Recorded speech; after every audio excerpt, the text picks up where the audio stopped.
Welcome back, everybody. Another video here. Before anyone starts typing in the comments about, whoa, his hair's, hey man, getting a cut this week.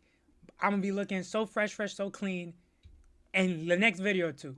So relax. Yes, bonnet's off. Bonnet man took off his bonnet. Let's move on. Let's talk about this series. Spurs go down 3-2. OKC dominated this game. Honestly, they got to the paint in an insane amount. So before anyone starts saying, "Oh, if you look at the box score, you look at Shea, he had 17 free throws." Yeah, you look at the possessions, the plays. He went at Victor Wembanyama. He went to his chest, play after play after play. I mean, the Spurs as a unit have to be more disciplined defensively. They have to. I mean, to allow a team to get in the bonus multiple times, they allowed the OKC Oklahoma City Thunder team to get practically in the bonus with Shea not on the court in the third or fourth quarter. Shea didn't touch the court, and they were one foul away from being in the bonus. Once you give Shea the opportunity of, hey, I get touched and I immediately shoot free throws, oh, it's over with. It's over with. Wemby didn't play good tonight. For his standards, he played pretty bad. I don't want to say horrible because give him grace because he's a 22-year-old carrying his team on his back. But he didn't play good. Looking here, he had 20 points, 6 rebounds, 1 assist. 12 of his 20 points came from the free throw line. I mean, he went 12 for 12 from the free throw line. Shout out to him. Didn't leave any extra points, and he gave me points on the table. But efficiency-wise, he was terrible. And I contribute a lot of that to OKC's defense. Every time there was a pick and roll, high pick and roll, Oklahoma, one, had no fear of the guard initiating the pick and roll of popping because Stephon Castle, De'Aaron Fox, and Dylan Harper were non-existent from three in terms of OKC's not scared of them. They're not lethal shooters. They'll leave them open, which allows them to drop 2 on Wemby and play off his first move, not allowing Wemby to get into his paint where he really shines, where he can throw up the ball, catch his miss, get the tip in, get the lob. No, they're blitzing the pick and roll and not allowing Wemby to get to his spots. And because these guards, Stephon, Dylan, and De'Aaron, aren't lethal three-point shooters, are good three-point shooters, there's nothing they can't punish them. Because Julian Champagne's in the other court, and he can't really affect the play too much. Wembanyama's his play. I mean, he said in the press conference last game, he needs to find a better way of getting his teammates more involved and better. And this game, it feels like he reverted. Like he just reverted back to a worse version of himself. I mean, 1 assist as the best player on the team, that's unacceptable, regardless of the position. 6 rebounds at his 7'5" frame. Unacceptable. Unacceptable. He was letting Isaiah Hartenstein get multiple offensive rebounds, extending Oklahoma City Thunder plays because he was just too tired and too gassed to get a rebound. You could see by the end of the third, going into the fourth, he was gassed, wiped out. And he is playing extended minutes more than he's played throughout his career in a tough series against the best team in the NBA, the defending champions. But his conditioning has to get better. It has to. Because he's not affecting the game offensively in a positive way besides the free throw line.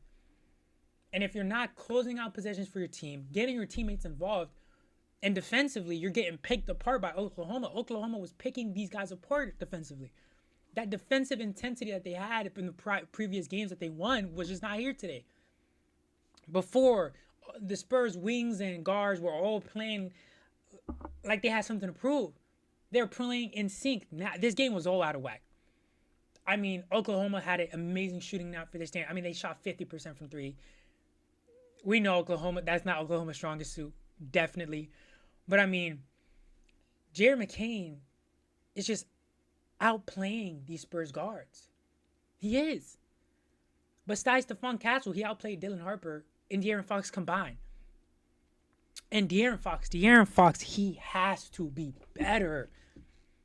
This cannot be, you cannot pay him $40 million a year if this is what you're getting. He's just not producing at all whatsoever. He's inefficient, forcing up shots, not getting his teammates involved, not a premier three-point shooter, doesn't even get to the rim at the same elite rate that he used to in Sacramento. He's a non-factor for them whatsoever. I promise you, I don't have the stats, but if I looked at the stats, he's definitely, this game he had 9 points on 15 shots. Over 4 from 3. Unacceptable. Terrible. He did have 8 assists. Apologies. He was getting his teammates involved, but there were just so many missed opportunities where he could have gotten Wemby specifically involved. That lob is right there. And granted, there were some times throughout this game OKC took away that lob when they had a double big lineup of Chet and Hartenstein. But I mean, that's the whole game, and they didn't abuse it because Chet and Hartenstein did not play the entire court together the entire game. Harper, 5 points on 5 shots. He got it. He just has to be better.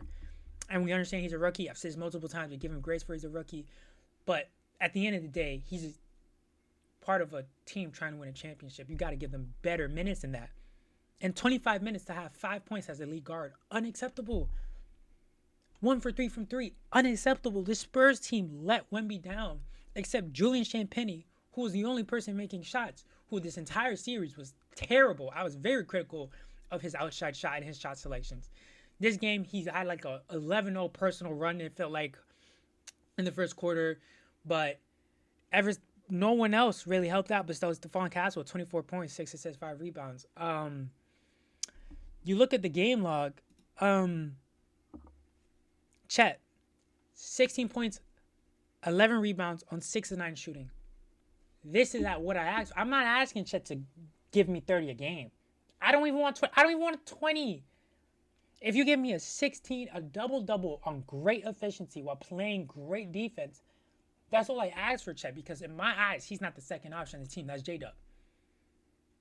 I just need him to play as a third option offensively, which is 16 to 20 points on great efficiency, which is what he's given us. Secure possessions, 11 rebounds, and get hats off defensively. He is their defensive anchor, without a doubt. Obviously, his defense gets outshined by Wemby, but he was great this game. Lou Dort, 7 points, 3 for 7 shooting. Lou Dort, he's not going to be here next season, but he's putting an impact this season. He's giving him heart hustle, getting ridiculous calls that were ridiculous. But hey, man, shout out to Lou Dort. Shea, 32 points. I mean, he was just great. 32 points, 9 assists, 2 rebounds. I mean, he was amazing tonight. 7 for 19 from the field, 16 for 17 from the free throw line. And for anyone who didn't watch the game and just watches the box score, no, Shea was not just flopping or a flop or whatever people like to say. He was attacking Wemby. He was attacking the paint. Every time Wemby stepped off the court and Luke Cornett was there, Shea went at it time and time again. And the Spurs unit has to be more disciplined defensively. They have to be. They were just giving fouls 30 feet away from the basket. Carter Bryant, terrible fouls. And he's one of my guys. He's my favorite player on the Spurs. Rookie, he has to learn. Stephon Castle, too aggressive. Keldon Johnson, what does he do? I don't know. This is genuinely just all the worst qualities of Julius Randle packed into one player. This archetype, what does he do? I don't know. I don't know what Keldon Johnson does. Jared McCain, 20 points on 19 shots. He's just there as the backup ball handler for Shea when he sits, because J-Dub and AJ Mitchell are out. So he just has to keep the second unit alive. That's all his job is. Shea gets them the lead, and all McCain has to do is hold it. Just hold the line. And it's been working beautifully because the OKC defense is amazing. Alex Caruso, man, oh man. Him and Landry Shaman are tied for the best role player in the playoffs this season. Tied. They've been ridiculous. Alex Caruso, 22 points. He got to the line 8 times. Caruso got to the line 8 times, went 8 for 8. I love when a player doesn't leave points at the line. Those gimme points. Those are gimme points. Take them. Take them. Isaiah Hartenstein, amazing defense. 15 rebounds with 12 points. I mean, the OKC supporting cast just stepped up. This team as a unit stepped up. The Spurs were really sloppy today, man. Really sloppy. I mean, it looks like they're just fatigued.